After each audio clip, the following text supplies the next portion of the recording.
इस पर अपनी बात, अपने विचार रख चुके हैं। संजय कुमार सिंह जी के पास आऊं, लेकिन उनसे पहले बीजेपी के अंदर क्या चल रहा है उसकी एक तस्वीर दिखाना चाहता हूं।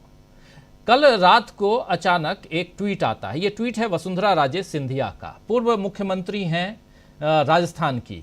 लोगों को पीतल की लौंग क्या मिल जाती है वो अपने आप को सर्राफ समझ बैठते हैं। पीतल की लौंग, लौंग क्या है आप जानते हैं, और जो सोना चांदी या जो जेवरात जो पहनते हैं महिलाएं, ये सब अच्छे से जानती हैं कि लौंग क्या है। तो पीतल की लौंग क्या मिल जाती है वो अपने आप को सर्राफ समझते हैं। सर्राफ आप समझते हैं कि जो ज्वेलर है जहाँ पे आप ज्वेलरी खरीदते हैं, ये समझ बैठते हैं पीतल से यहाँ तक।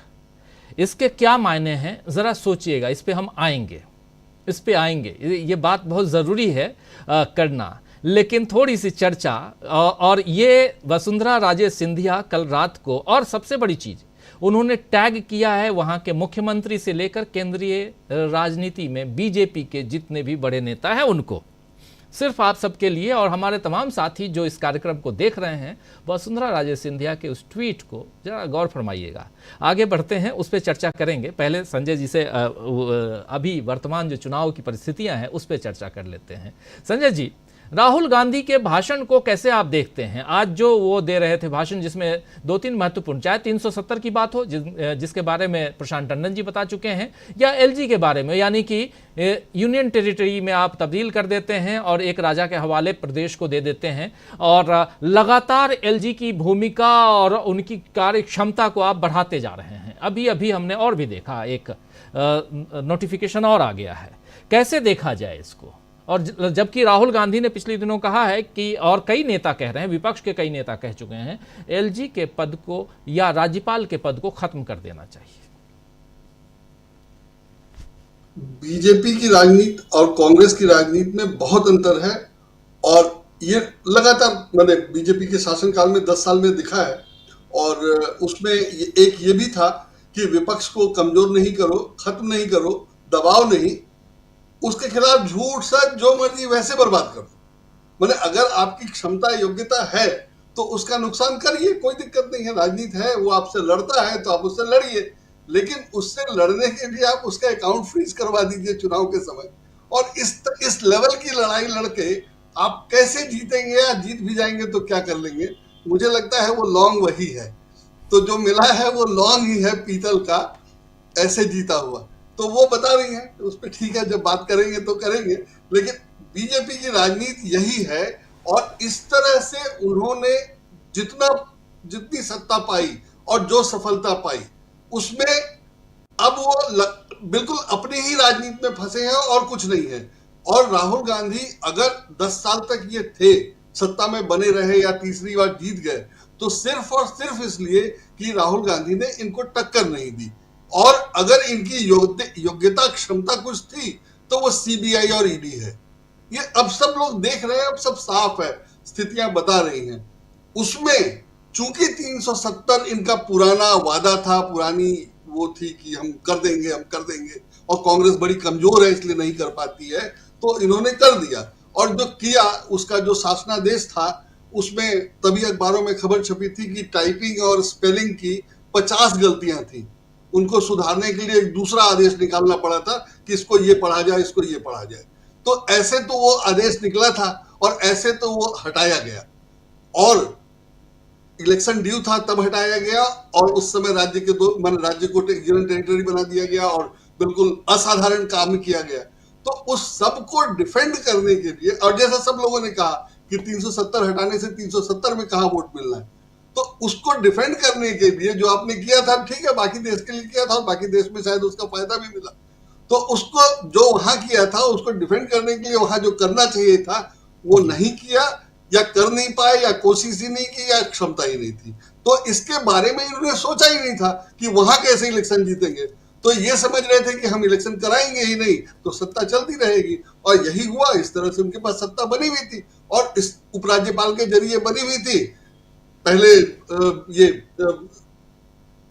उपराज्यपाल के अधिकार और राज्यपाल के अधिकार लगातार बढ़ाते जा रहे हैं, वो सब अपना मामला है ही है, वो सब हम लोग देख ही रहे। कुल मिलाकर के दोनों की बीजेपी और कांग्रेस की राजनीति में जो फर्क है, जो एक डेमोक्रेटिक पार्टी है और एक बिल्कुल लोग तानाशाही अंदाज में काम करती है, वो सब अब दिख रहा है। तो वही अब हरियाणा में हो रहा है। और बीजेपी की राजनीति को में चूंकि हिंदू मुसलमान केंद्रीय बिंदु है, तो जहां हिंदू मुसलमान से फर्क पड़ता है, जहां हिंदुओं को अगर मुसलमानों से कोई दिक्कत है, तो वहां तो इनकी राजनीति चल जाती है।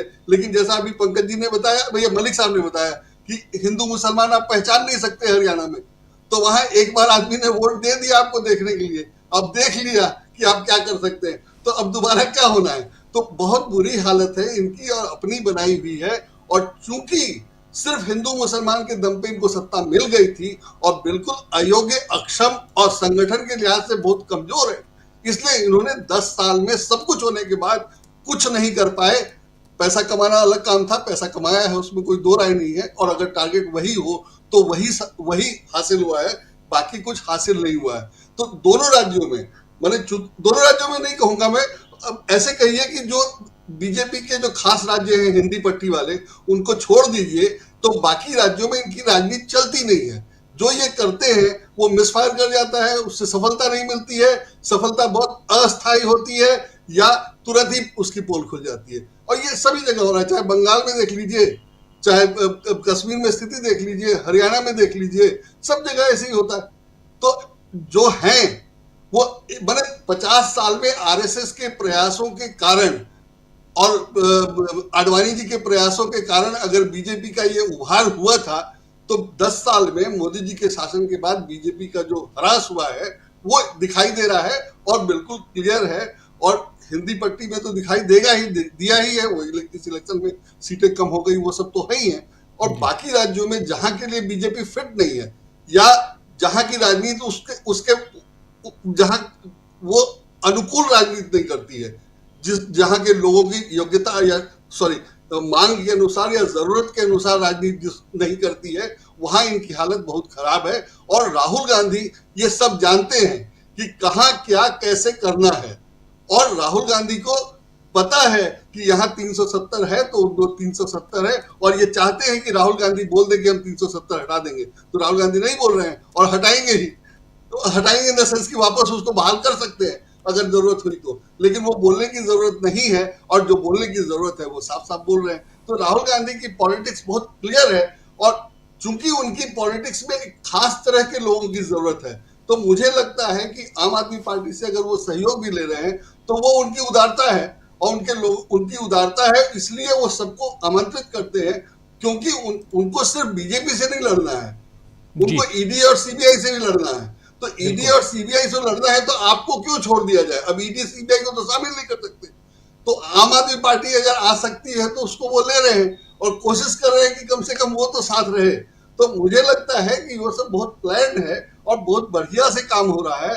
और चूंकि इनके पास कोई मुकाबला करने के लिए ना कोई तरीका है, ना रणनीति है, और ना लोग हैं, लोग भी नहीं है इनके पास ढंग के। मतलब कश्मीर में तो लोग ही नहीं है, तो उम्मीदवार चुनाव ही लड़वा देते, तो वहां तक स्थिति नहीं। तो बहुत बुरी हालत है, और वो सब अब धीरे